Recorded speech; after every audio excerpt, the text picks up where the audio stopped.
do we really have an obesity epidemic? Is it really a fat problem? Is all the issues that we are seeing, obesity, diabetes, cardiovascular disease, Alzheimer's, is this all a fat problem? No, it begins in skeletal muscle first, decades before. I view fitness as the same thing, where it's a piece of hygiene. Like, it has to occur, otherwise you're decaying, you're dying. If you can change fitness from a habit to hygiene, you can do it just as frequently as you brush your teeth. How long do I spend in the gym? 50 minutes, 50. I am in and out. There's no way I'm spending more than an hour ever. One of the things that's really terrible about getting healthy is that it feels so hard and overwhelming. If you're not having fun with it, like, you're doing it wrong. Do you make more money if you're fit than if you're fat? The reality is you're only ever going to go as high as your physical health and wellness.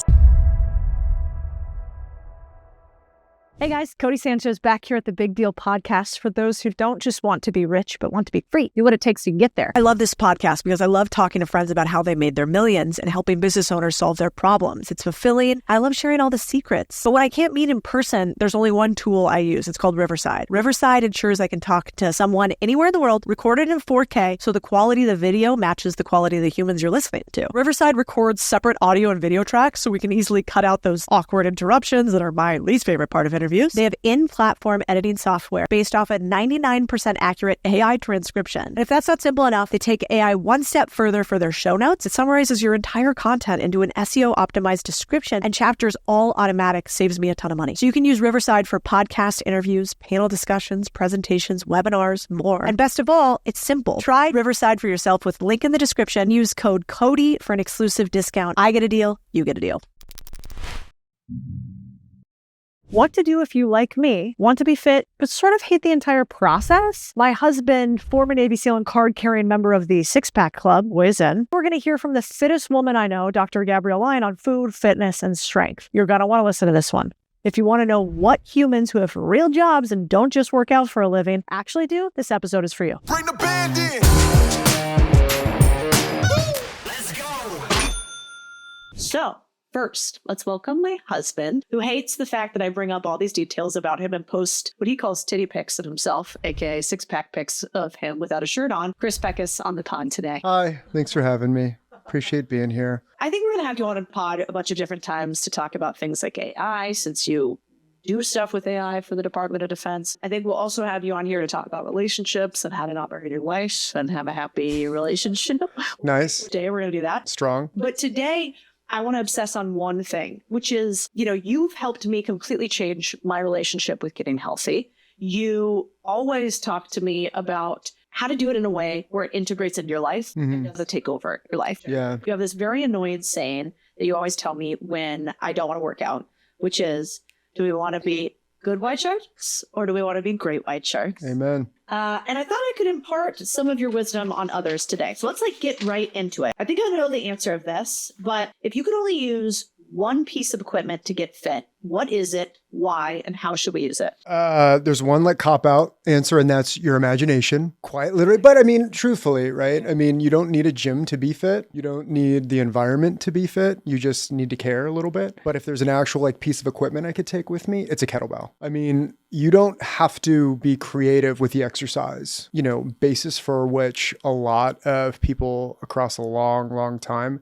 have made fitness. You take them with you everywhere. They're easy to go around. What I've actually done a few times is I've researched a place. Maybe they didn't have a gym close by. Maybe I was there for 3 or 4 days, didn't have enough time to hit a proper gym. I've Amazon primed a 53-pound kettlebell to hotels before. People 10 to 20 pounds. Sure. Yeah. Whatever works for you, right? I mean, they come in different denominations, right? Mostly through kilograms. But I found it's an incredibly effective tool. You can train every single part of the body. At a certain point, you just keep going and don't put it down. And after 15 minutes, you will hate your life, but you will appreciate yourself. If somebody doesn't know how to use kettlebells, you are a crazy person about programs and taught me a bunch. Favorite 2 or 3 kettlebell programs and maybe favorite 2 or 3 kettlebell moves, because you also taught me you don't need to know that many of them. Yeah, that's very true.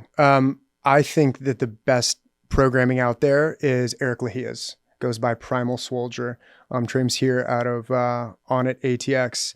He shows how to kind of chain everything together, right? It's not like you're just doing one exercise for a certain part of your body and isolating. You kind of flow through the entirety of it, right? Because at the end of the day, strength and fitness both rely on your ability to connect the strength of your upper body and lower body through a strong core. And what about like 3 movements? 3 movements. I think the tried and true kettlebell swing is a fantastic one. I think the windmill, it's a little bit more of an advanced one, but it really gives you a lot of hip mobility, back mobility, strengthens your shoulder girdle and your core. And then I also love the snatch, right? It's an explosive full body movement. Explosiveness has really been proven to be an incredibly effective tool for a lot of people. I taught my mom. Did you really? Yeah, Lori killed it. Another thing you talk about that changed my perspective on working out was this idea that habits versus hygiene and how you see fitness will change the entire way you do fitness. Can you talk about that? Yeah, absolutely. I think habits are something that's associated with a decision that you make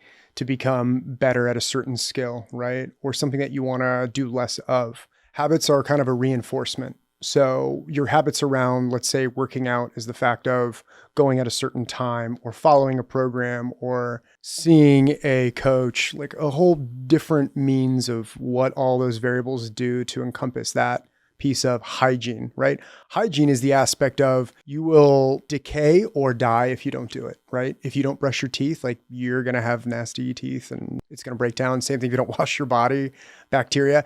I view fitness as the same thing, where it's a piece of hygiene, like it has to occur. Otherwise, you're becoming sedentary, complacent, and you're decaying. You're dying. So essentially, if you can change fitness from a habit to hygiene, you can do it just as frequently as you brush your teeth. Absolutely. And it doesn't have to be as complex either, right? It can be as simple as brushing your teeth 20 minutes a day, 30 minutes a day. Maybe you don't have the amount of time to do it many weeks. Like on layovers sometimes, we will get up and we will walk for the entire hour and a half between it. Like that's a significant workout still, especially for a lot of Americans who don't get the, required or requisite 10,000 steps in a day. You know what I was thinking about the other day is it's overwhelming. All of these different things we can do, fads and workouts. And sometimes I just think, I'm not going to do anything because it's too much. Mm-hmm. And maybe I've already had all of the motivation that I can stomach for the day on work, family, small decisions. And it gets to fitness and it feels like I'm run dry and there's nothing left. And so I thought of this idea of what if you could whisper in the ear of a person that you love dearly, one thing that if they were to do it, you think it would have the biggest impact on their fitness and health possible. What would be the one thing you would whisper in their ear? I'm going to say 2 things. I think the main one will be about nutrition. If it doesn't occur naturally, don't put it in your mouth. And the other one for really the aspect of getting fit and maintaining fitness is don't overcomplicate it. We both have a very close friend. She had a really, really big struggle with her ability to get to that point. She chose a program. She finally did it. And after 7 months, right, she lost double, maybe triple digits. And her response was, I'm so mad I didn't start earlier because it's not complicated. I don't think she'd care if we said that publicly. That was Katie McCrary, who's a dear family member. She got at 75 hard.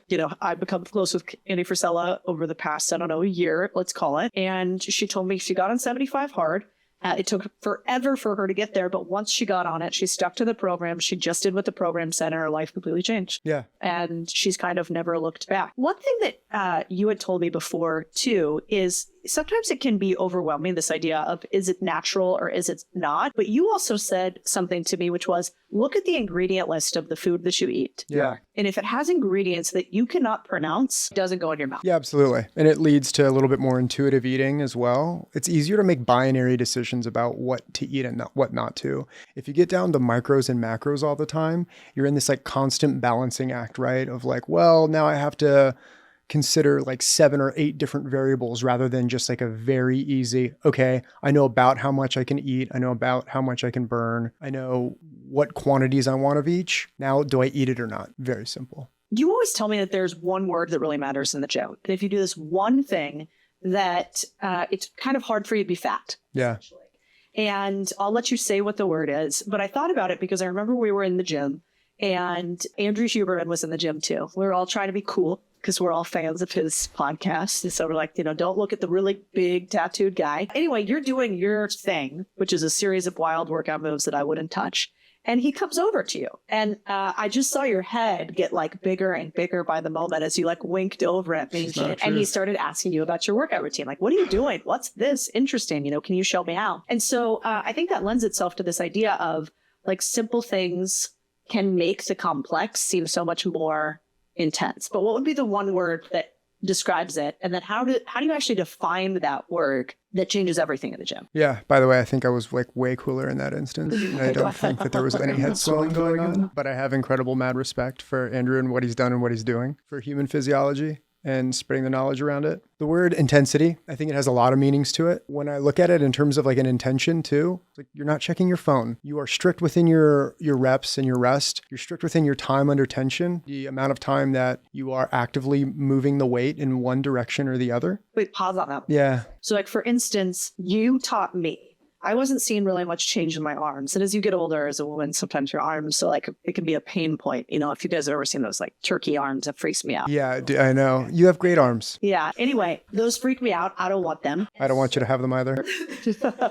Well, anyway, so you taught me and I was like, God, I'm doing all these bicep curls of movements, but I'm kind of going like 1, 2, 1, 2, 1, 2. Yeah. And to overly simplify for you pros, you're going to laugh at this, but you basically said, on the way up, you want fast twitch on the way up. And then you want like 1, 2, 3. Explain that, because that's time under tension, but a lot of people might not understand. Yeah, I mean, you explained it perfectly. I learned it mostly I follow Marcus Philly programs. I really, really, really like his stuff. He keeps it entertaining, engaging.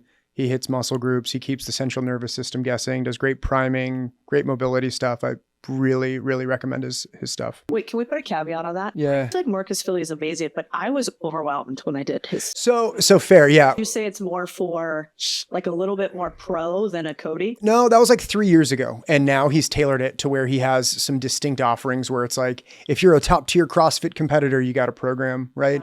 If you're short on time, you have a program. If you're short on equipment, you have a program. I follow his Pillars program, which is like a 4-day-a-week lifting that does splits upper, lower, or upper push, lower push. That one I think is very, very accessible for a very large part of the audience, beginner or pro. He has great movement cues as well. He has videos that go along with it. And, form is such an important part of it, right? Never sacrifice form. And time under tension is also, in my mind, part of form. And so I learned a lot of time under tension under him from his tempo count. So your ability to stress the muscles, to put them under tension, will increase muscle definition and size, at least in my experiences for me, right? I'm sure there's studies that say the same or different, but that's what works. Why does nobody talk about that? Like, I've been training with trainers for years and working out, for like 5 days a week for like 15 years. And nobody talks about time under tension for us normies. And it's mostly just like reps and weight count. Yeah. Well, I mean, like anything else that kind of evolves to the services industry sometimes, right? You're paying somebody else because they've figured out the complexity of something to make it simple for you. So while they might not be prescriptive in their tempo or time under tension, a good trainer will ensure that, you're maintaining that burn. But I think these are also just changes that we see across fitness and physiology, right? Like there's these huge swings back and forth. And I think it helps the fact that there's a lot of people studying it and a lot of people who are arguing and debating also the effects of it. Yeah. I also think like when it comes to intensity, when I see you working out, another thing that's not so scientific or tactical might just be you are drenched by the time you're done working out. Like independently, it kind of looks like you were hanging out in a sauna while simultaneously doing a workout. Another thing I learned from you is like, if you're not actively sweating during your workout, if you're doing like the Instagram girl workout, those bitches probably are doing BBLs. They're not getting their butts from squats. If I could take one other thing away from intensity, it was actually bring it. And if you're not sweating pretty intensely by the end of your workout, that's maybe an easier JV way to measure it. I think you go even further. If you're not sweating when you begin your workout, like you're not taking it seriously. Like if your warm up doesn't have a lot of intention behind it, and if you're not really paying attention to it, like how long do I spend in the gym? 50 minutes, 50. I am in and out. There's no way I'm spending more than an hour ever. That's warm up, workout, cool down, and stretching. Like you're not there to screw around. You have people say, kind of in the hustle culture, like 1% better every day. It's like, yeah, like 1% harder every day gets you 1% better every day. So why would I fall below any threshold that I've had before. And that's not saying like go and overtrain and be crazy about it, but push yourself to a certain extent, right? Even on those days where I'm not going as hard, right? You're still sweating. You still have significant output. You're otherwise wasting your time and you're regressing. Let's talk about our Sundays, because you also told me that, which is that Sundays are a recovery day. Talk about what we do on Sundays, how we incorporated that into, both our fitness regime and also our relationship a little bit. Yeah, I think Sunday for us is like just a major reset day. I think that's the day that we're really good about doing things that give us energy, because the other 6 days out of the week, we're kind of giving it out, right? We're kind of doling it out. It's being taken in a few ways. I mean, not to go through our entire habit, right? But we get up, we do a long walk, we take the dog with us. When it comes to the fitness part about it, right? Like we sauna, we cold plunge. There's a bunch of different modalities that you can do for recovering. We roll out, we get some movement. Like we create space, we decrease inflammation, and at no point are we trying to raise our heart rate like super high. We're detoxing. Right. And I think we're just kind of hitting that reset button that physiologically and mentally really helps us set like intention for the rest of the week as well. Because if you're constantly just giving and giving and giving and giving, if you start, at a high speed in the mornings, you're probably going to continue on that high speed for the rest of the day. So I think that what drags on into the rest of our week as well. Yeah. I also think it's nice because sometimes, it feels like everybody's working out all the time, doing these really aggressive things.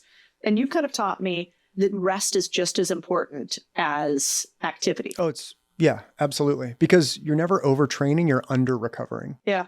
I mean, I think, to that point, we get up, we do the, coffee with a little bit of mushroom stuff in it, some MCT oil. Legal. That's legal mushrooms, lion's mane, over the counter. Right. I know it's Austin, but still. Exactly. Yeah. So basically, the kind of hippy dippy coffee. And we go for a long walk, like 5 miles, sometimes with our ruck, which I hate. Then we go to the gym, typically sauna, cold plunge, and roll out. And that's it. And it could be like a 2.5 hour evolution, or you could take longer if you want to. I think something that you failed to mention that I think enough people don't do is like create space in their body, right? Like we do those weird things on the pole that get your spine up and moving around, right? We kind of like loosen your scapula from the rest of your back and your shoulders. We open up your hips. We kind of like rebalance a lot of the muscles as well. I think that's hugely important because that kind of goes into the like mobility, flexibility thing. I've taken people through that as well, like taking Khalil through it a few weeks ago. Incredible shape, I think in his late 40s. And he's like, I've never moved into parts of my body like this in my entire life. And I think that's the point of it, right? Flexibility, mobility, enable longevity. And that's a big proponent of it. For people that sit at their desks all day, how do you stop back pain and the tech neck slumping over so that you don't have that? Yeah, I mean, there's posture cues. I do a timer, as you see that I always have, 40 minutes. I get up, I go and do something else. There's a lot of different movements that you can do as well to free up your low back, hips, and shoulders. Hands behind the head, lean back, opens up your T-spine, gets your shoulders. Split squats, right? How many times have I shown you that you're feeling a little twinge one side or the other? You literally do split squats, 20 aside, and it quite literally resets your hips. Anything else? There's a bunch of stuff. But I think when it comes to those are the two big things that will address those portions that hit people most in their bodies. Okay, how about food? We kind of pay attention to it, but also you're a garbage bin and you eat more than anybody I've ever seen before, which is totally fair. Yeah, a 2 burrito guy at Chipotle. Yes, you eat a lot. And yet, like, you never lose your 27 pack that you have. So like, how do you think about what to eat? What are the parameters that we have around it? And like, what is a core part of how you feed me? I was lucky that I grew up in a home with cooks, people who were in the restaurant industry for a little bit. So, and like a Mediterranean diet. So everything was about ingredients, freshness. Those habits kind of continued on in the rest of life because I realized kind of garbage in, left garbage out, what occurred from it. Now, when I think about it, journaling and an elimination diet was kind of the basis that got me to this point where I could now make those simple binary decisions by, again, figuring out the complexities early on. So knowing raw cauliflower and kale gave me a lot of inflammation and they ruined my stomach. Understanding how your body then responds and recovers from the food you eat, like you journal about it, you A/B test it. I mean, there's a lot of different apps out there. There's wearables that enable you to do it as well. But once you figure those fine lines, you just have these categories where you definitively know that these types of proteins, these types of vegetables, these types of starches and carbs are best for me individually. And so for us, I find it easy to do the 80-20, 80% farm to table, non-dilutive ingredients, right? Or non-processed foods, and then kind of 20% of a little bit more of whatever.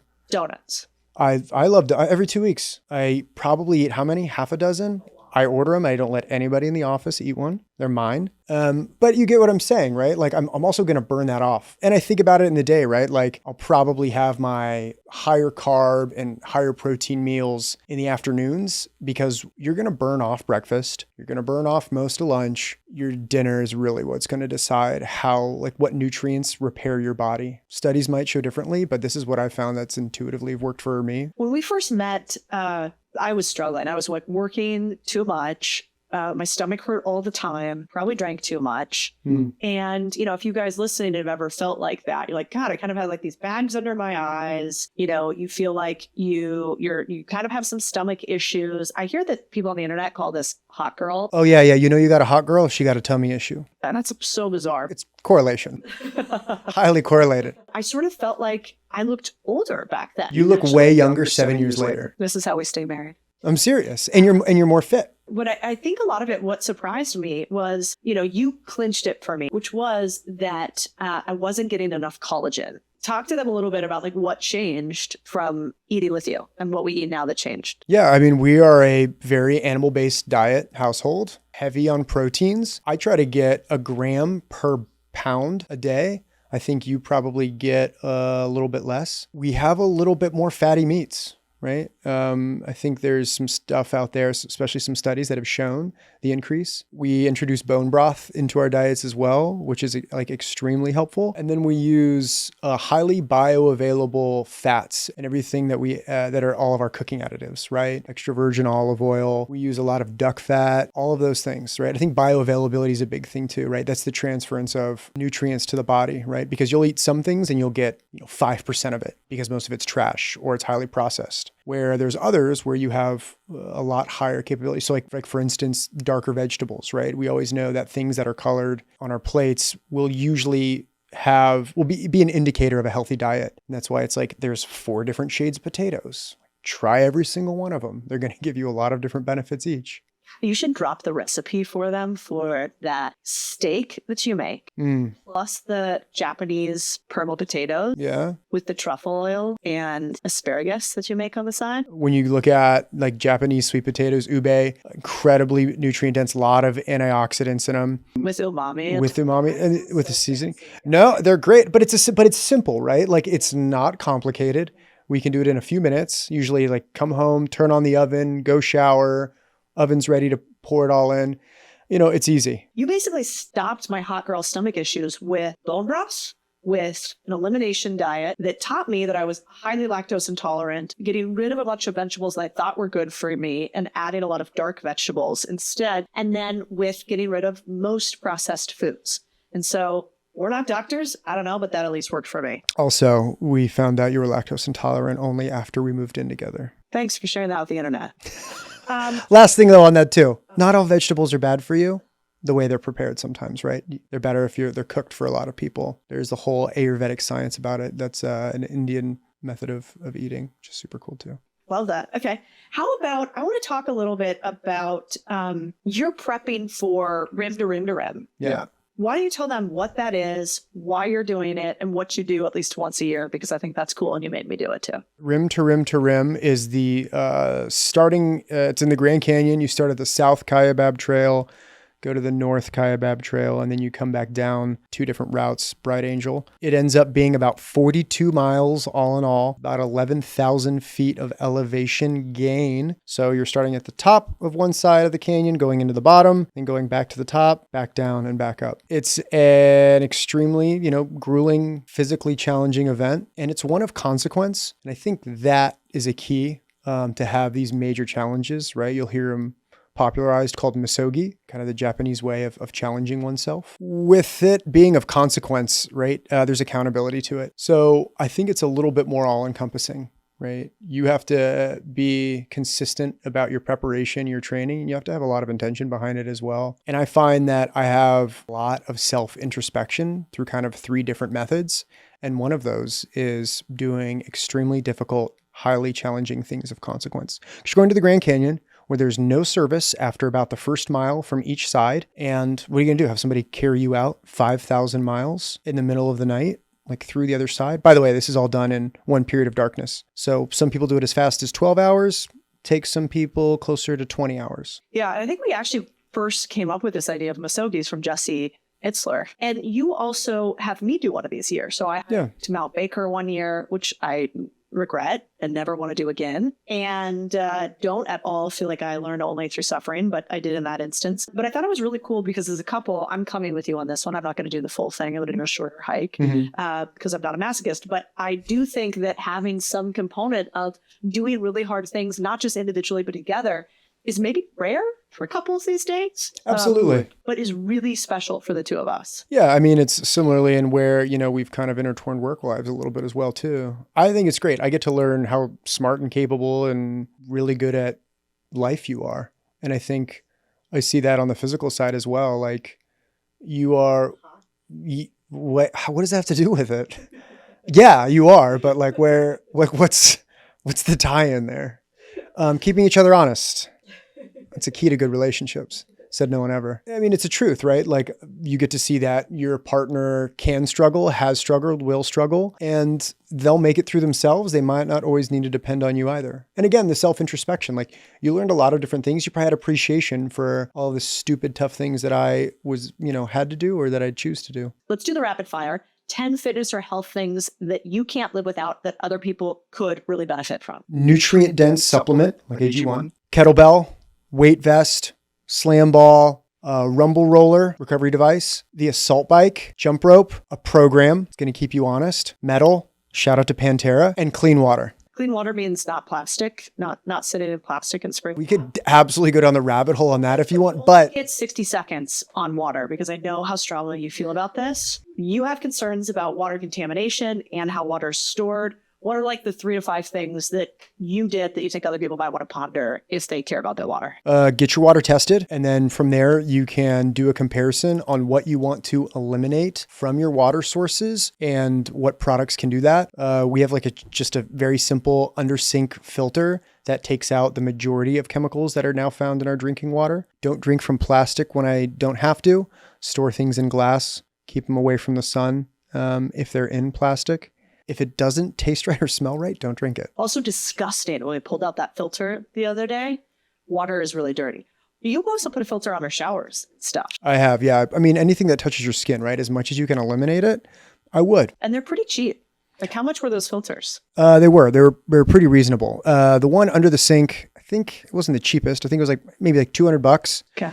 I put the filters that come every 3-4 months. Hydroviv is the company. Highly, highly recommend. And the ones on the shower head and faucets, you can just quite literally screw them on. It kind of sucks, but apparently we're not dying of toxicity. So, hey, win-win. What is on your never do I ever to-do list that's health-wise? Ooh, ever eat an MRE again? Farmed fish, there's parasites being taken out of them, seeing what's happening there. Food that's been sitting in plastic or comes packaged in plastic for a long time. Microwave. We do not use the microwave in our household any longer just because it's shown to denature a lot of the nutrients and make things less bioavailable, right? Overcook things. It's a whole host. Turn the oven on for 5 minutes at 200 degrees. You'll get there, right? Cooking with margarine or processed heavy stuff, no seed oils. I know people will say it's not as bad for you as it can be, but at the end of the day, we might as well be optimizing for ourselves. Vitamins that don't meet a functional nutrient requirement that you have in the body. I've seen people who just go overboard with nutrients and supplements. And at the end of the day, I think it's causing a lot of effects that are harmful rather than good. And then putting anything on top of your body that similarly is chemically saturated, right? Be careful the sunscreen that you use, the moisturizer, even the soap, right? Let's talk about some fitness fails so that people don't think that we're good at this all the time. Yeah. For instance, TMI internet, when I ate only liver and beef heart and bison and weird stuff that you told me to eat. The ancestral blend. Right. And I was smelly. I smelled bad because Yep. of it, which nobody told me was a byproduct. So careful if you only eat liver and bison and ancestral organ meat. That's one. What other fails have we had that were like, yeah, that wasn't necessary, or we didn't do it that well? I was like big on the oat milk train, like in almond milk, like 2017, 18, like listening to Health and Fitness magazine or something. When I started to realize what that was comprised of and how it was made, I removed it quickly.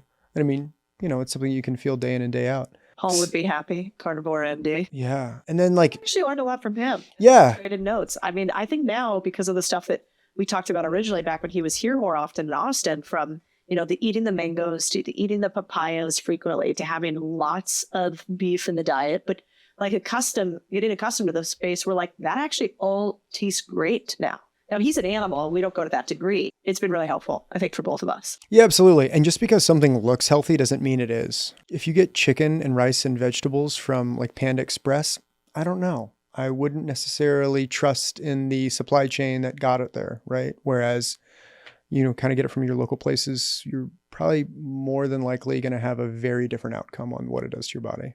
Chronic pain is debilitating. And, you know, if you have that right now, if you're struggling, if you feel like there's been no solution for your back pain or your hip pain, that's where you were. For years, you had chronic pain that you had no solution for. You went to doctor after doctor. They wanted you to get surgeries, and you ended up fixing a lot of it. Can you explain what was wrong with you? What did you do to change it? And what might other people learn from that after they've consulted with their... Yeah, absolutely. So I had a problem probably starting towards the latter part of my military career, and then it exacerbated low back and hip pain, a lot of it, to the extent where I had a knee injury, and I thought it was an isolated knee injury, not realizing like a bad hip and a weak glute was causing a bad knee injury, right? What I had started to discover is going to physical therapists, and all of them thinking it was a core issue. I found one, because none of them were working, sitting in a chair, looking at my phone. He walks up to me and he says, "Don't look up, don't move." And then he said, "Pay attention to your body right now. How are you sitting?" And I was like, all the way on my right side, left shoulder jacked up, middle of my spine moved the other way. That right there is probably causing half of your pain. He's like, so now we're going to start looking at movement patterns and alignment patterns. And I didn't realize, I always thought, I mean, you saw me, I would stretch like crazy trying to get it to go away. And it was imbalances and inflammation were the two things that were the biggest problem. And what he had taught me was smash, strengthen, lengthen. So I realized I had weak muscles, which caused a heavy imbalance, right? Your hip flex, your lower back is not caused, your back pain is not caused by your back most of the time. I've found it's caused by weak glutes and too tight of hip flexors. So focusing on these areas and strengthening them, which actually gave them more freedom of movement, right? When they're weak, they're stiff. So smashing it, right? That's why I said rumble roller earlier. I always go through that stuff as often as possible. Every single day I roll out. You find the way to isolate those areas and those smaller muscles, which can then relieve all of the connectors around it, and then thus give a little bit more relief for those areas, and then lengthen, right? There's flexibility and mobility, and you have to treat them, I think, separately. And then so targeting those. Not a joke. I think probably within 3 weeks, it completely changed. And you remember, if I was on a plane for over 3 hours, I couldn't work out for like 2 days. I was overdoing it. And then the inflammation piece, right? I think there's a lot that goes into inflammation, but reducing that at all costs was a significant helper as well. You know, one of the things that shocked me the most was I would have lower back pain just from sitting too much, not even anything crazy like you jumping off of boats and helicopters and whatever. You would teach me that the pain is often not where you think it is. So if your lower back hurts, it's actually because your quads are too tight. If your, one side of your lower back hurts, it's actually because you have too tight of IT bands. And so sort of realizing like what area to pull on, I thought was interesting. Also, ladies, I think this is a hack for anybody in a relationship. You could tell me if you think that this is right or not. Giving your man like a Theragun massage on your legs and back, which is like really not hard because you basically are holding this thing and it's doing all the work for you. Like, how many points do I get for that? I get so many points. An innumerable amount of points. They're stacked up high. Yeah, and I also think like you've helped me think about how to integrate health into our relationship. So like, as you can hear, a lot of times I think in my old relationships, it would be like, well, it's us time. So we're going to go drink or we're going to go eat somewhere or we're going to watch TV, which is going to be more sitting. And you kind of said, wait a second, us time can also be us getting fit, us having recovery time. I would never have thought about giving Theragun massages to my significant other while we're watching something. Or right now we stretch in the evening. So like next time you're watching a TV show in the evening, Chris watches something called ROMWOD. Basically, it's just stretching. It's like 10 to 15 minutes. Yeah, it's now rebranded to pliability. Whatever. There's a ton of these. You could pick one off of YouTube on the internet for free, but basically having a stretching program. So instead of you just like watching TV with your significant other, trying to get the two of you to stretch at the same time. And so there's a lot of these like twofers that if you're living a life that is real and you have a lot of work going on and you don't have time to do 37 other things, how can you do them simultaneously that blends so that your relationship gets better, so that your body gets healthier, and so you have more time as opposed to less time? Yeah, absolutely. I think there's a few of those that we do. And I mean, like for everybody out there listening, I think, everybody we surround ourselves with understands this, but we're up early. We're up at 5:30, 6 a.m. most mornings, and then we're charging until 8 to 10 at night, right? Full energy for most of the day. A few of those things are, like you said, like we can send out emails, we can watch a documentary, we can watch Netflix while we stretch. Taking a phone call either on a long walk or from the sauna every day, right? Getting in the cold tub, right? That's fun, like little challenges for each other as well. When we meal prep, it's kind of nice, right? Open a bottle of wine, have a glass, we'll cook dinner, but we'll also cook the meals for the rest of the week then. We kind of enjoy that piece, right? And I think the slow forms of life that you can do with your significant other that also have health benefits. Again, it doesn't take a lot more time. It's just integration. Yeah. And we both drink. It's not like we don't drink. Yeah, absolutely. Really nice, good quality red wine, typically old world because there's less fuckery happening there than they do in the US with pesticides, etc. Yeah, absolutely. I think it's,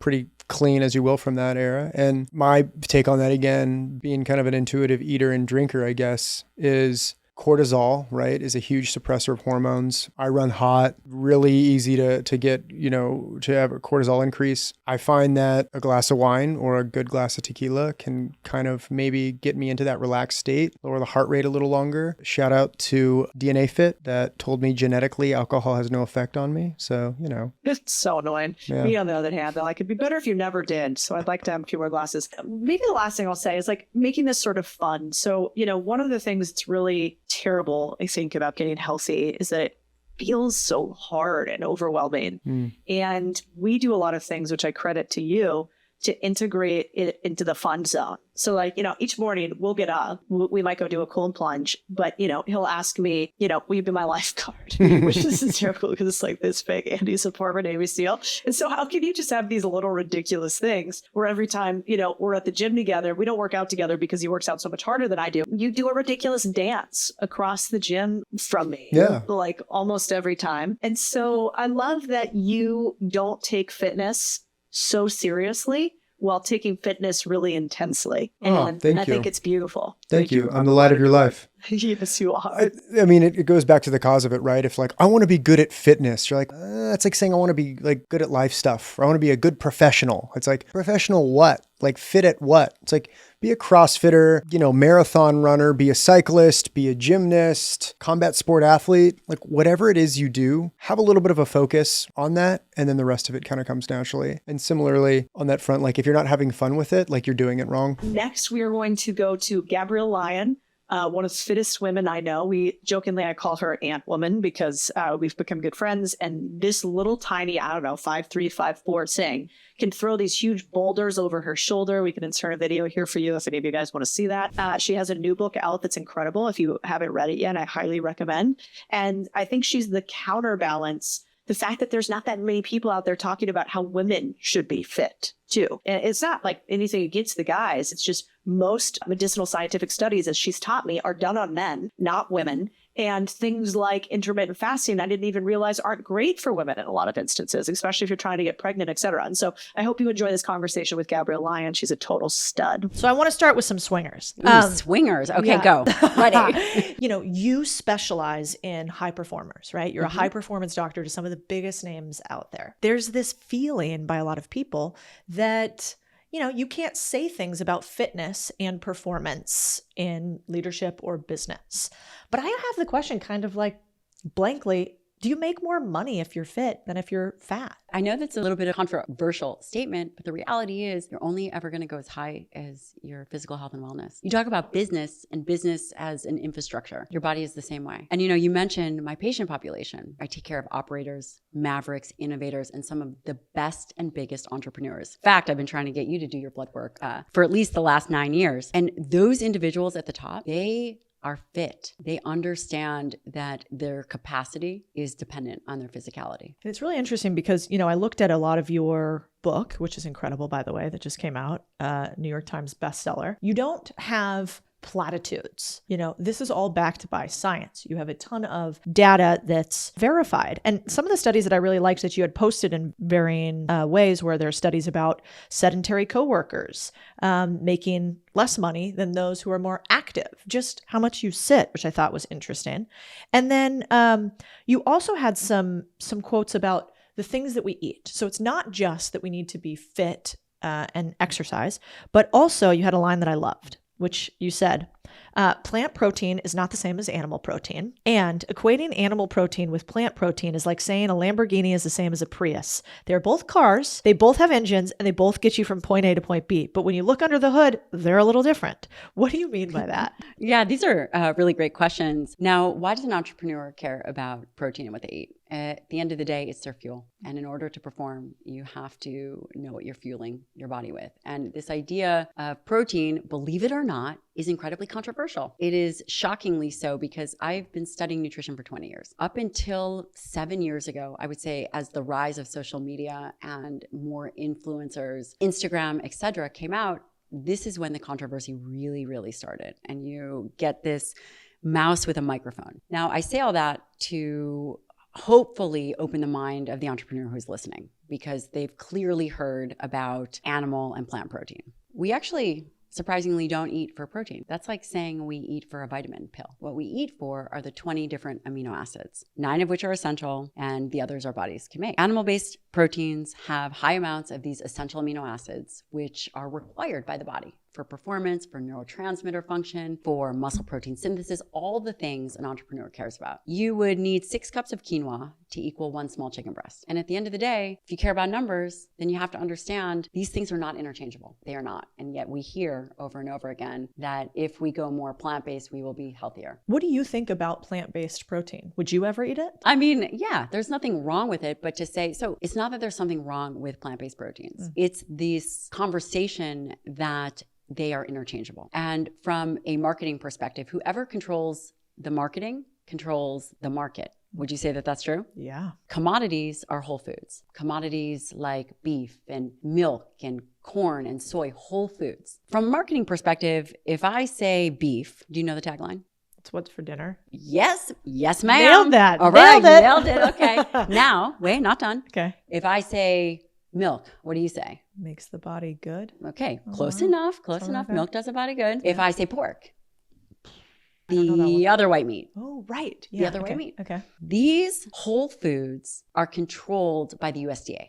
They are under this jurisdiction of the USDA, meaning that they have very specific rules. All of the farmers, all of the producers pool their money together. Their collective marketing budget is $750 million. All commodities. This includes beef, this includes chicken, this includes dairy, this includes corn, soy, etc. You have processed foods like if I say Impossible Burger, or you pick an oat juice or an oat milk or whatever it is, almond milk. These are all processed foods. PepsiCo is one company. Its marketing budget is close to $2 billion.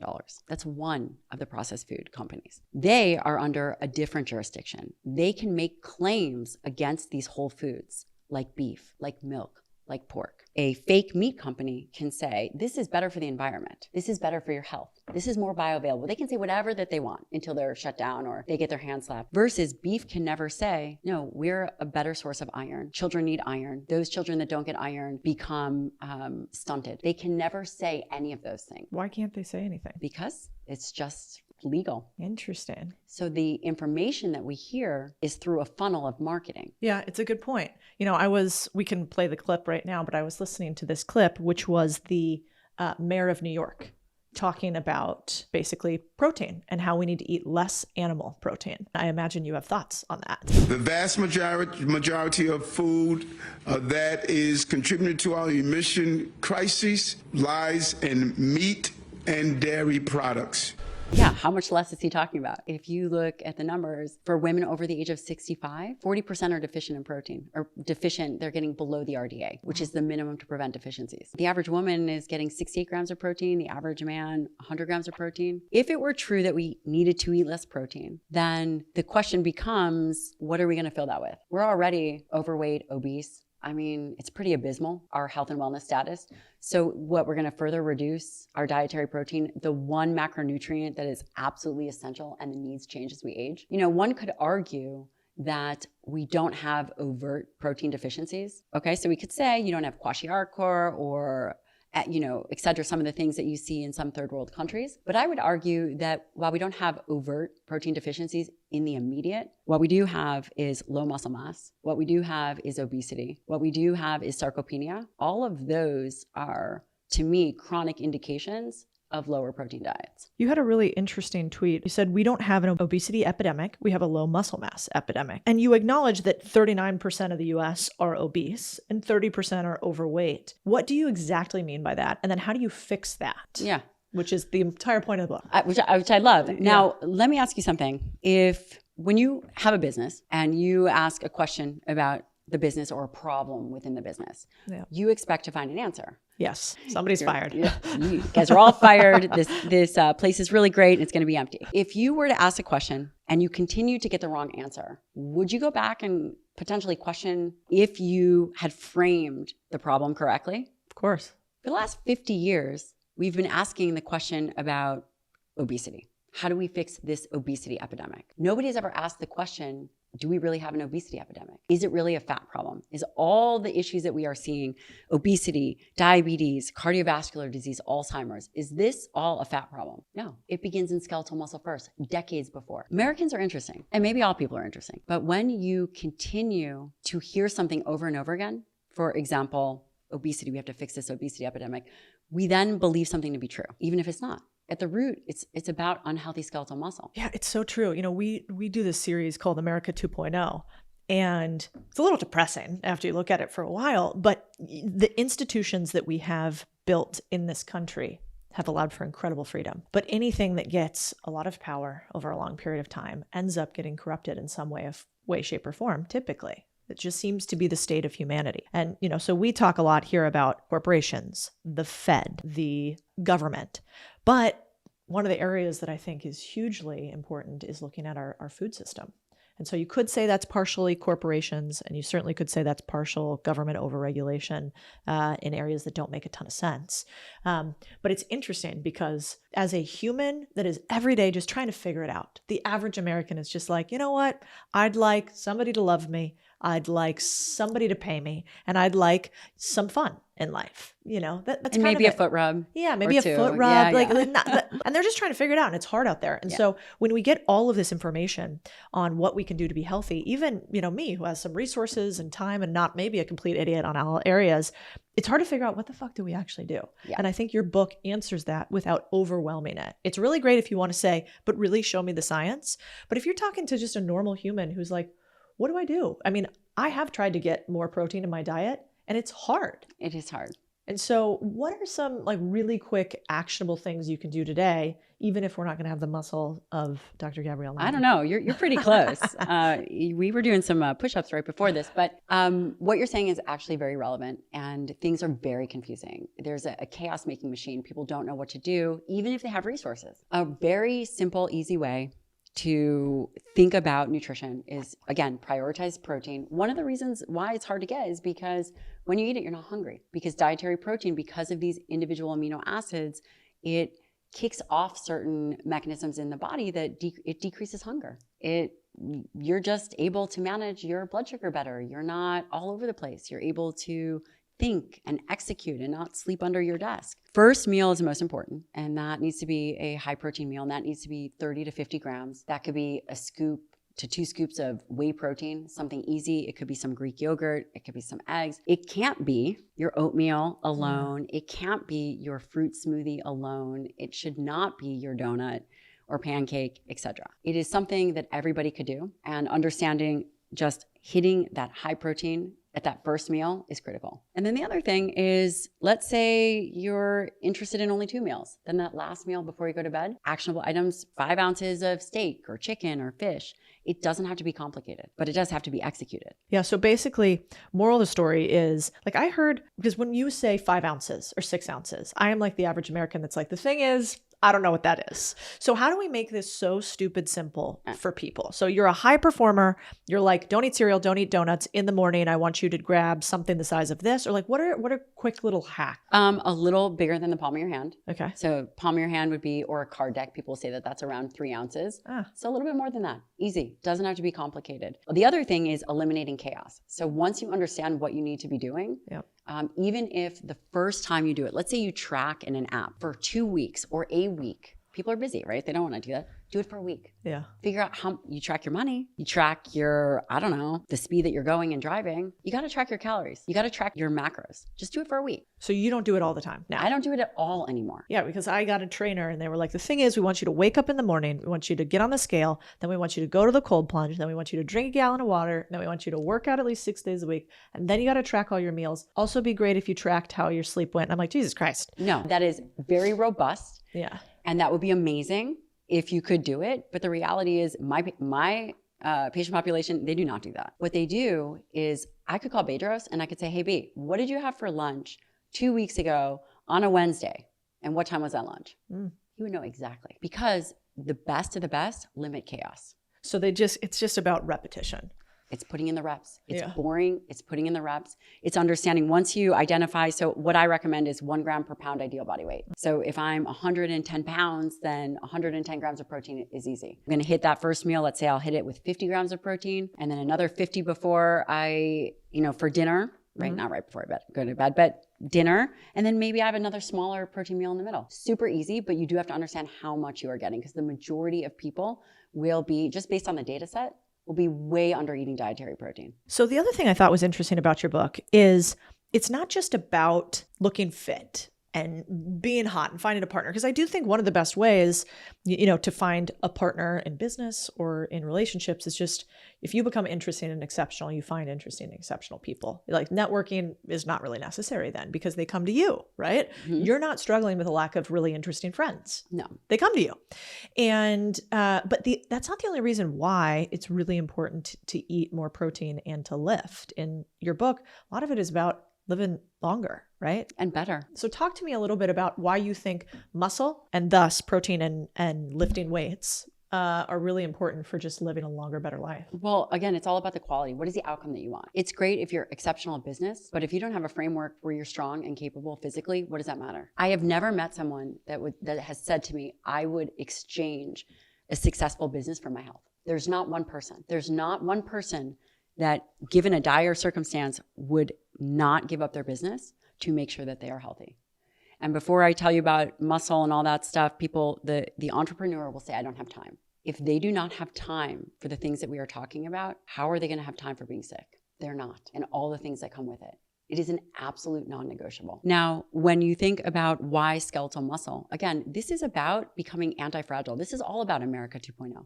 This is becoming a better, stronger version. And the only way that there's a very simple formula as to how to do that. That is to be strong and physically capable. There are a multitude of ways that we put that input in, but the 2 primary ways are train fucking hard, nail your diet. 100% of people eat. Get the protein in. You don't need to be a carbivore. All of that stuff is distraction. This idea where I can't, or it's this last meal and I'm just celebrating, that's all distraction from an ultimate goal. Training hard isn't necessary. You could get into the nuances and people will say, oh, you could train with lower weights and still get hypertrophy benefits. All that is true. From a fundamental perspective, muscle is currency. You can't buy, you cannot pay for, and you can't bargain for. It's actually currency you have to earn. And the only way to earn that is by instilling habits and becoming a certain type of person. So I would say don't let yourself off the hook. Yeah, you want to go to yoga, yoga's great, but put yourself in a position where you have to physically challenge yourself. I think for the entrepreneur, that's really important, because an entrepreneur might be like, I don't care that muscle is the organ of longevity, but you do care about having good brain function. You do care about having good immunity. You do care about picking up your kids or your dog or your car. I mean, you might not pick up your car, but maybe our husbands would pick up their car, but the rest of people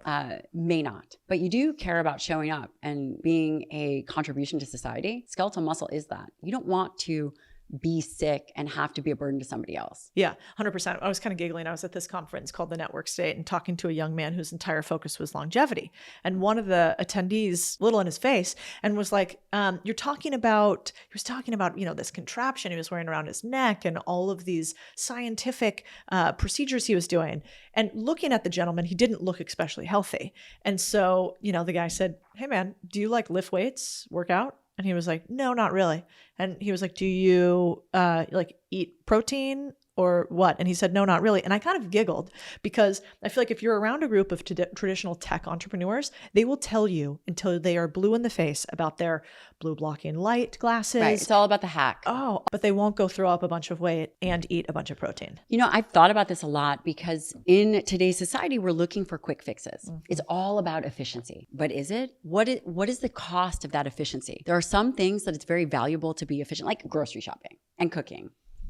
I mean, okay, but training and putting in the time and actually going through a period of suffering, that's valuable. That doesn't need to be efficient. It needs to be effective. What do you think about Brian Johnson and the fact that he doesn't eat any meat? An interesting choice. You know what I mean? And that's a lot of supplements and a lot of stuff and a lot of lasers. So you would still say, even with all of those additional things you do, you're choosing, no, I'd rather just do animal protein as opposed to... I mean, because it's not just about the protein. It's about the food matrix. It's about bioavailable iron and zinc, selenium, creatine, carnitine, and serine. You shouldn't need to take a million different supplements. We didn't evolve that way. What about Ozempic? But it's great. And taking it. Yeah. What do you think? I haven't done it because it freaks me out. Well, I don't like anything the pharma sends. I mean, fair enough. Fair enough. I will tell you that now I did my fellowship in obesity medicine. So I did a fellowship in geriatrics, nutritional sciences. And I ran an obesity clinic for 2 years. And part of the research that I did at WashU in St. Louis was all obesity based. One of the things that they did a lot of gastric bypass. They did a lot of sleeves. They did not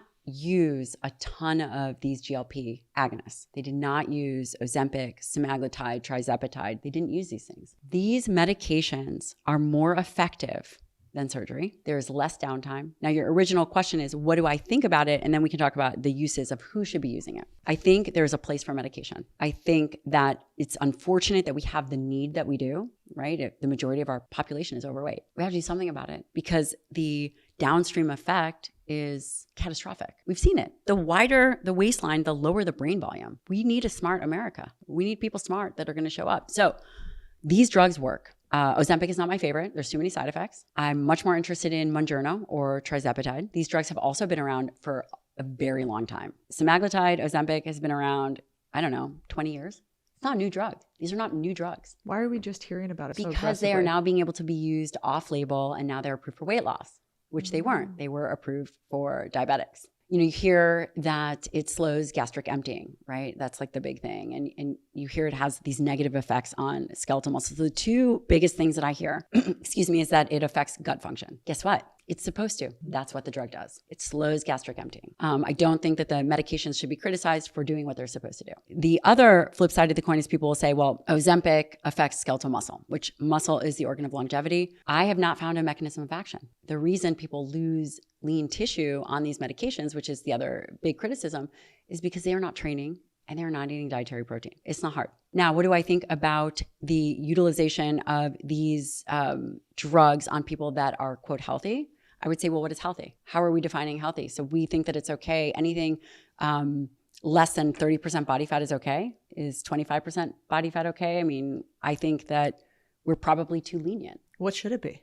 It depends on the person. For me, I can give you an example for me, and like for your husband, we're genetically leaner, right? So let's say hey Chris, let's say Chris naturally exists at 8% body fat, right? Dude, go punch yourself in the neck. Same with my husband, Shane. Yeah.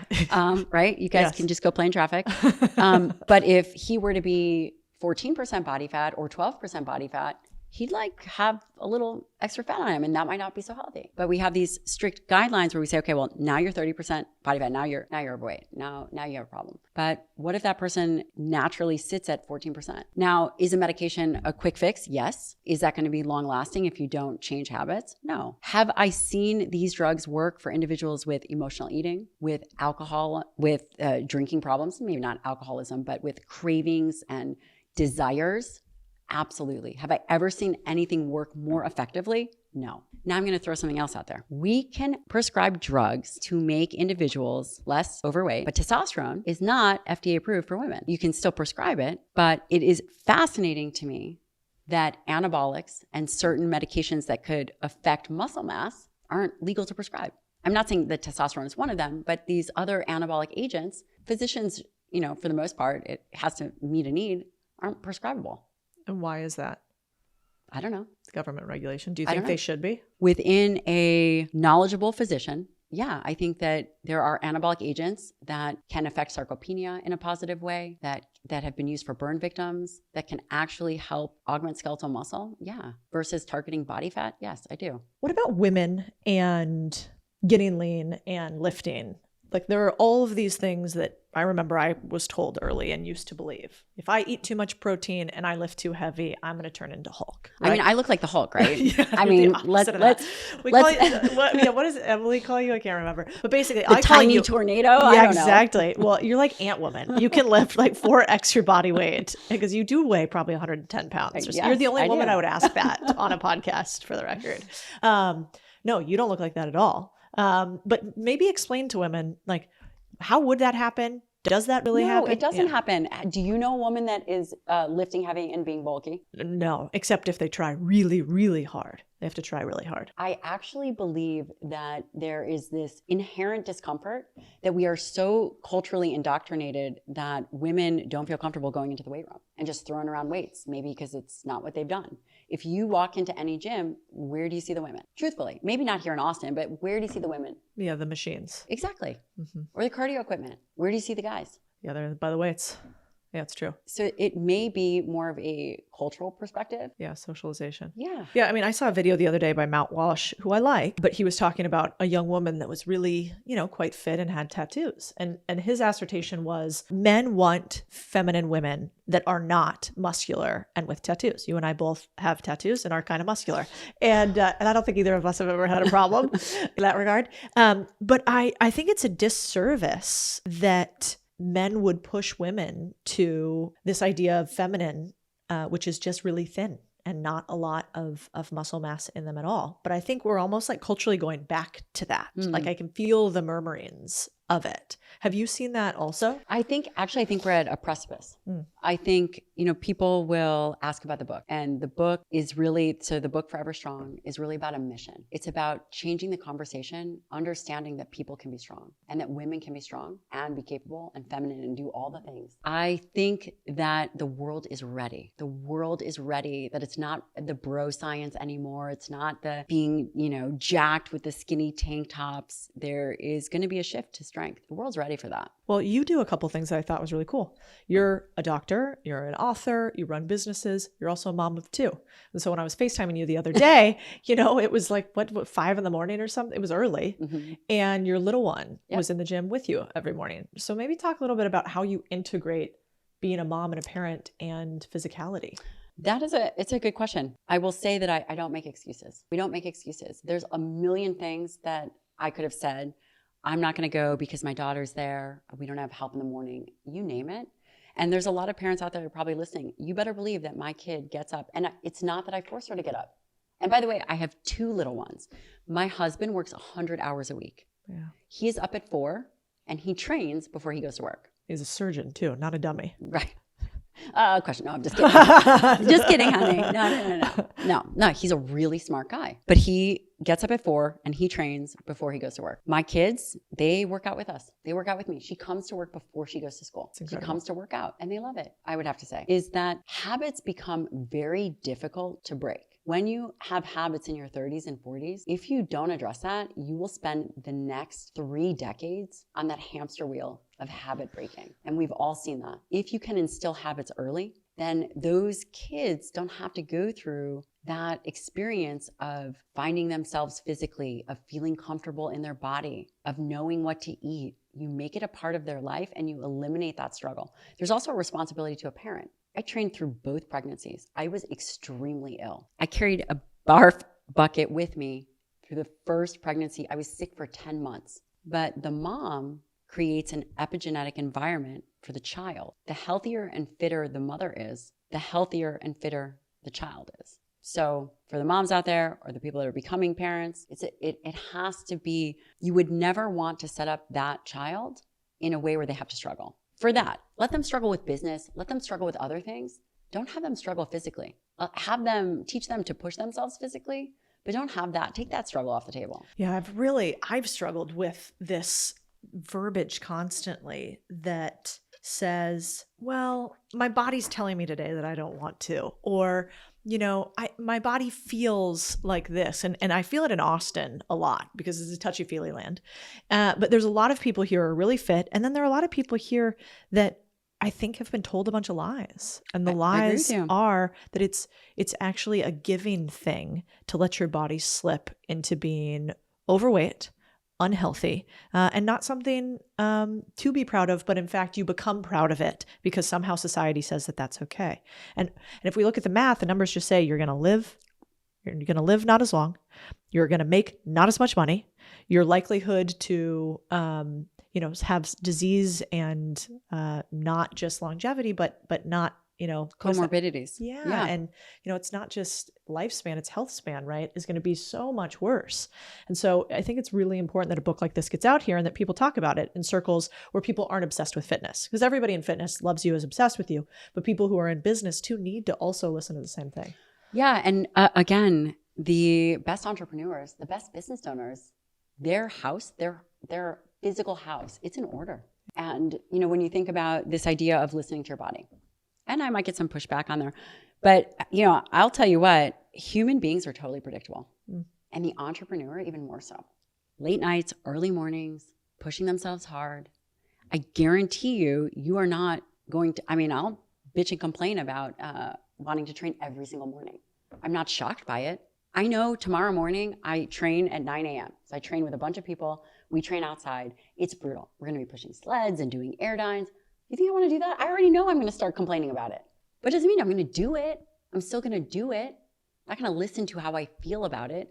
Okay, fine. If I tore my hamstring or if I can barely move, but you have to know yourself. You have to know that you are going to try to talk yourself out of it and not be shocked by it. Just do it anyway. The other aspect about entrepreneurship that I have found and seen multiple times, and this doesn't directly relate to the book, but it is something that touch on a little bit in the book. I think that especially entrepreneurs, they fail to recognize this because, again, what we're talking about are habits that are become incorporated into a livelihood, a way of being.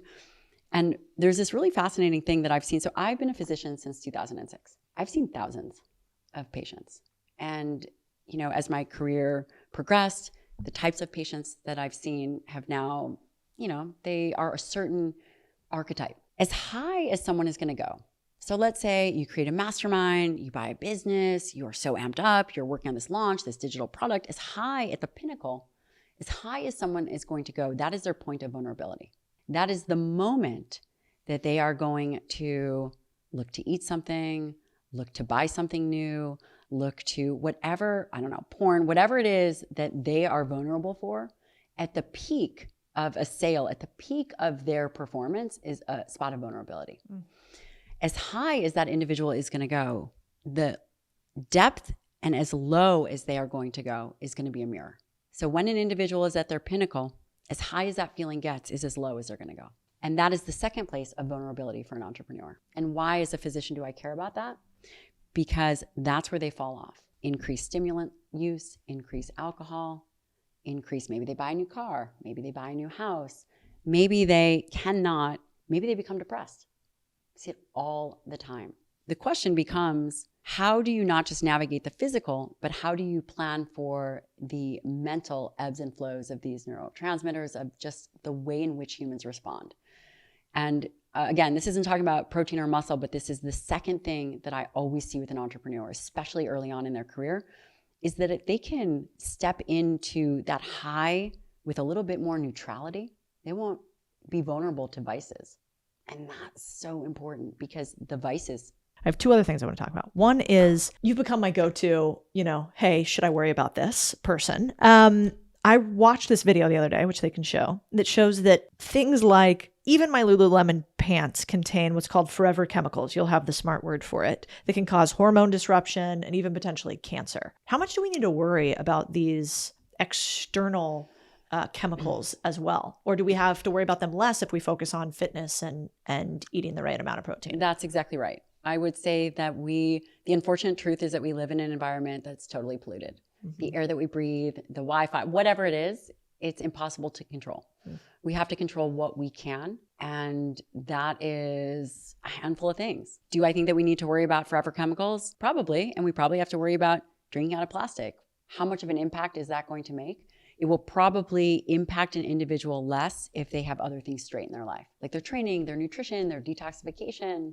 There's other things, but yeah, the world we live in is toxic. So do I have to throw away my Lululemon pants? No, I still have mine. Okay, fine. Good. I like that. Just wear underwear. You're fine. Yeah, I do. I always found that weird. Women don't wear underwear. I do too. I'm like, lady, I know what happens down there. That's not good. That's not what we should be doing. The other thing that people are obsessed with right now is seed oils. Yeah. And so, my husband's a psychopath. And so he's like getting all the stores that don't use seed oils. And that's the only place we order from. And I'm on board. So I'm, great. Yeah. But what do you think? Like if you have a list of like what you care about, it seems like it's like lift heavy shit, eat enough protein, eat less processed stuff.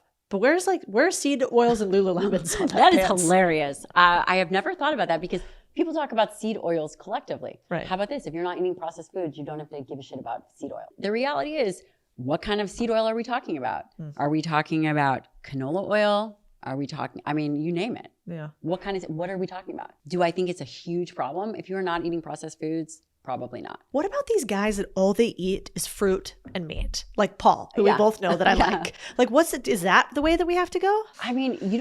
Nobody has to do anything. And also the body is totally diverse. There are certain eating patterns that are great for people. Meat and fruit, I think, is great. We eat a ton of that in our house, but we also eat rice. We also eat potatoes. Thank God. Okay. Everything is I could have a salad? Yeah. Yeah. Okay, good. Because I don't think I could do like cheeseburgers and mangoes for breakfast every morning. No, probably not. Although my daughter probably could just totally crank that down. What we're going to see is if we can pinpoint what people need. I think the next frontier is the gut microbiome, which people have been talking about a lot. But, as we get better at that, we will see that certain individuals do better with certain kinds of diets. And you'll really be able to pinpoint that. Yeah. You probably get a lot of hate on the internet for having some of these controversial takes. What do you think the detractors say? So what are the people that are like, I don't think that, muscle mass actually matters with lifting weight? What do they say, and what do you say back to them? So let's talk about where the pushback comes from. Yeah. This is actually very funny. The Pilates community and yoga community get very angry with me. Oh, interesting. Which I had no idea that lifting heavy stuff and training was so controversial, but apparently it is. And here's what I would say. That yoga and Pilates are great, but is that going to allow a football player, Navy SEAL, or anyone else to build an optimal amount of muscle, including you and I? Probably not. And you will hear a lot that would be adequate. And I would say probably no. Not that it's not good, but is that the primary way that you are going to focus on hypertrophy and strength over time? No. The other thing is individuals, I don't think that there is an argument about muscle mass and strength. Right? I think that's something that we can all agree upon. Where there will be some pushback, which may or may not be so relevant, is this idea that the mass doesn't matter. And people will say, well, skeletal muscle mass doesn't matter. It's all strength that matters. But we haven't been directly measuring skeletal muscle mass. We are making statements, and we have a huge body of research that doesn't directly measure the tissue. There are now new ways that they are going to be measuring it. It's a D3 creatine. It's a tagged creatine. It's a different way which will measure skeletal mass directly. And they will begin to see, because in these earlier studies, they see that mass and strength matter. So that's the other thing. The other thing that people will say is that you don't need animal products. You can get everything you need through plant-based proteins. That's absolutely correct. You can get protein equivalents. But again, we are talking about what about protein as a food matrix. Iron, zinc, creatine, all these other things that we need. And as individuals age, they're not eating more, they're eating less. So the food matters. That's a really good point. Yeah. So basically, if I think about it visually, you have like your quinoa. Well, you wouldn't even have that. You'd have some sort of synthesized protein that was created that's equal to a chicken breast. But if you were to show a grid in the chicken breast and a grid in the thing that's synthesized, you're not getting those same. The metabolomics are different. Exactly. The metabolomics, the breakdown of the product is totally different. And while the protein content might be the same, the actual, again, the metabolites are different. Definitely not something that's talked about enough. This is so cool. I'm so excited for you on this book and the next ones you're going to come out. Thank you for having me.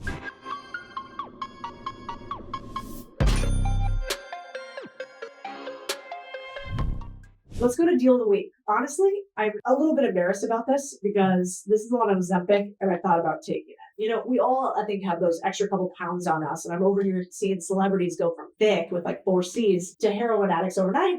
So it's fucking tempting, right? So I thought, what is the numbers behind Ozempic? And I realized that they might actually create the first $1 trillion drug stocks. So the two companies, Eli Lilly and Novo Nordisk, could be $1 trillion drug stocks. The reason why is they have basically a few similar categories of weight loss drugs to Ozempic. And they're driving huge revenue for both pharma companies. Now, how much? This blew my mind. Novo is having the highest record profits of all time, $13.9 billion. And Ozempic alone accounted for like 41% of that, which makes it the 4th highest sold drug of all time. Other pharmaceutical companies could be a threat in the future, but for right now, Eli and Novo appear to be on a path towards $1 trillion with a couple drugs that apparently make us all skinny. The worst part to think about it is how much does it cost to make? Well, Yale says that Ozempic costs less than $5 a month to manufacture, and yet we're getting charged $1,000 a month for this drug. While the exact same product can be bought in Canada for $155 a month and $59 a month in Germany. So they want to feed us McDonald's for cheap, so we pay $1,000 a month for drugs, which is insane. Now, I think we should be careful with Ozempic for a lot of different reasons, yet we can't even find doctors who are willing to talk about the potential problems on it. Rachel and I are working on it. We'll report back. One person talked about the fact that women have been left out of the demographic research on this, so maybe this is something for us to dive more into. Now, I don't want to spend a ton of time on this, but tell me if you want to hear a whole episode on Ozempic. The reason is because if you do, we want to have a couple different professionals talk about Ozempic, when to use it, when not to use it, should celebrities be using it as well. Okay, so for our outro today, how about I leave you with Ozempic's hottest hits on pop culture. This is TikTok, where Travis Scott dropped a banger, supposedly about his ex, Kylie Jenner, saying, she doing Ozempic, trying to be different, trying to be a newer woman. Nah, that shit will look iffy. Need her thick. He need her to move something iffy. I'm sure he does it better than I do. You can see the video here. Doing Ozempic, trying to be different, trying to be a newer woman. But the moral of the story is Ozempic is not only pulling profits from Americans like crazy, but also breaking into pop culture just about everywhere we go. All right, that's a wrap. You know that we always bring you the deal, so why don't you seal the deal with us? Subscribe and follow this podcast wherever you are. It's the only thing we ask of you in this place is for you to follow along so other people can hear the word. I just want to tell you thank you for being a builder in a world of consumers. You are a big deal to us, and we'll see you next time. That I have it, you know that I got it. No need to look all in a bag.